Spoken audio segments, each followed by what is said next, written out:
राधे राधे। आप सभी को स्वागत है आप सभी का मेरी नई वीडियो में। तो आज की हमारी वीडियो होने वाली है ज्येष्ठ मास और अधिक मास से रिलेटेड। ज्येष्ठ मास कब से शुरू हो रहा है, कब खत्म होगा, और इस साल अधिक मास भी पड़ने वाला है तो वो कब से शुरू हो रहा है।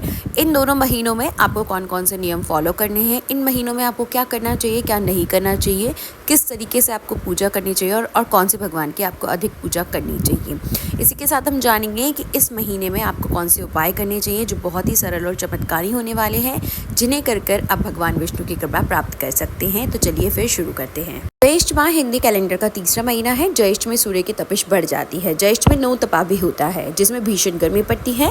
इस समय में हर प्राणी के लिए जल और छांव प्रिय होते हैं। ज्येष्ठ माह के प्रारंभ ज्येष्ठ कृष्ण प्रतिपदा तिथि से होता है और इसका समापन ज्येष्ठ शुक्ल पूर्णिमा तिथि से होता है। ज्येष्ठ माह में स्नान, दान, पूजा पाठ करने का विशेष महत्व है। तो आइए जानते हैं कब से शुरू हो रहा है ज्येष्ठ मास और अधिक मास। ज्येष्ठ महीना 2 मई से शुरू हो रहा है और इसका समापन 29 जून 2026 को होगा। हिंदू कैलेंडर में हर महीना 30 दिन का होता है, लेकिन इस साल हिंदू पंचांग का तीसरा महीना ज्येष्ठ 59 दिन का होगा, क्योंकि इस माह में अधिक मास का संयोग भी बन रहा है। सामान्य ज्येष्ठ के साथ एक अधिक ज्येष्ठ का महीना भी जुड़ जाएगा, जिस कारण ज्येष्ठ मास 2 महीने तक रहेगा।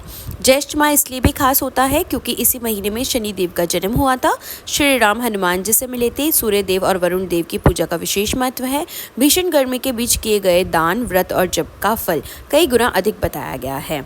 इस माह की पूर्णिमा पर ज्येष्ठ नक्षत्र का योग बनने के कारण इसका नाम ज्येष्ठ माह पड़ा है। ज्येष्ठ माह 2 मई से शुरू होगा और 29 जून तक रहेगा। ज्येष्ठ 30 की जगह 68 दिन का होगा। इसी बीच ज्येष्ठ अधिक माह 17 मई 2026 से होगा और यह 15 जून 2026 तक रहेगा। आइए जान लेते हैं कि ज्येष्ठ माह में फॉलो करने वाले नियम। इस महीने में एक समय भोजन करना श्रेष्ठ माना गया है। महाभारत अनुशासन पर्व में इसका उल्लेख मिलता है, जिससे शरीर निरोगी रहता है। दिन में सोने से बचना चाहिए। यदि स्वास्थ्य कारणों से आवश्यक हो तो विश्राम किया जा सकता है। प्रतिदिन सूर्योदय से पहले स्नान करके सूर्यदेव को जल अर्पित करना अत्यंत शुभ माना गया है। पेड़ पौधों को पानी देना, पक्षियों और पशुओं की सेवा करना भी इस महीने का प्रमुख धर्म है। इस माह में जल दान का विशेष महत्व है, जैसे प्यासे लोगों को पानी पिलाना या प्याव लगवाना, घड़ा या सुराही दान करना चाहिए। इस माह में आपको कौन से काम नहीं करने हैं। ज्येष्ठ माह में गर्मी चरम पर होती है, ऐसे में पानी की बर्बादी नहीं करनी चाहिए, क्योंकि इससे वरुण दोष लगने की मान्यता है। आयुर्वेद के अनुसार इस समय शरीर में गर्मी और वात बढ़ता है, इसलिए वात बढ़ाने वाले खाद्य पदार्थ से दूरी बनानी चाहिए। ज़्यादा मसालेदार और गरिष्ठ भोजन स्वास्थ्य के लिए हानिकारक हो सकता है, इसलिए सादा भोजन अपनाएं। इस महीने बैंगन का सेवन वर्जित माना गया है। इसे संतान के लिए अशुभ बताया गया है। ज्येष्ठ मास में बाल कटवाना और नाखून काटना भी वर्जित है। लहसुन और राई जैसे तीखे पदार्थों का सेवन करने से बचना चाहिए। मांसाहार, मदिरा का सेवन करने से बचना चाहिए, ताकि मन और शरीर शुद्ध बना रहे। मास को पुरुषोत्तम मास इसलिए कहा जाता है क्योंकि इस महीने के स्वामी भगवान विष्णु है और भगवान विष्णु के नामों में से उनका एक नाम पुरुषोत्तम भी है। इसलिए इस महीने को भगवान विष्णु की पूजा अर्चना करने का विशेष महत्व बताया गया है। मान्यता है कि इस महीने में किए गए जप तप को 2 गुना फल व्यक्ति को मिलता है। आपको ज्येष्ठ मास में यानी पुरुषोत्तम मास में क्या करना चाहिए। इस बार ज्येष्ठ मास के साथ पुरुषोत्तम मास लगने से जप तप आदि कार्य करने का 2 गुना फल आपको मिलेगा। ज्येष्ठ मास में तीर्थ यात्रा करने का विशेष महत्व बताया गया है। साथ ही पवित्र नदियों में स्नान करना भी शुभ फलदायी रहता है। ऐसा करने से जाने अनजाने में किए गए पापों से मुक्ति मिलती है।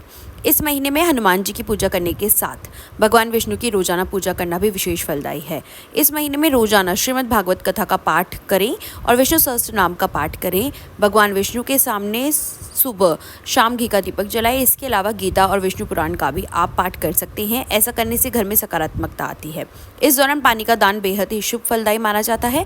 पशु पक्षियों के लिए खाने और पानी का इंतजाम करें। आइए जानते हैं ज्येष्ठ मास में किए जाने वाले कुछ बहुत ही प्रभावी से उपाय। धर्मशास्त्रों के अनुसार ज्येष्ठ माह के जो स्वामी है वो मंगल ग्रह है। ऐसे में इस महीने में मंगल के शुभ फल पाने के लिए मंगल से संबंधित चीजें यानी कि तांबा और गुड़ का दान करना शुभ माना जाता है। इससे विवाह में आ रही अड़चनें दूर होती है। विवाह के योग शीघ्र बनते हैं। ज्येष्ठ महीने में सूर्य का प्रकाश तीव्र रहता है। ऐसे में इस पूरे महीने में सुबह उठकर स्नान आदि के बाद सूर्य देव को अर्घ्य जरूर दें। इस उपाय को करने से आपको मान सम्मान में वृद्धि होती है। नौकरी में आए दिन आपको उपलब्धियां हासिल होती है।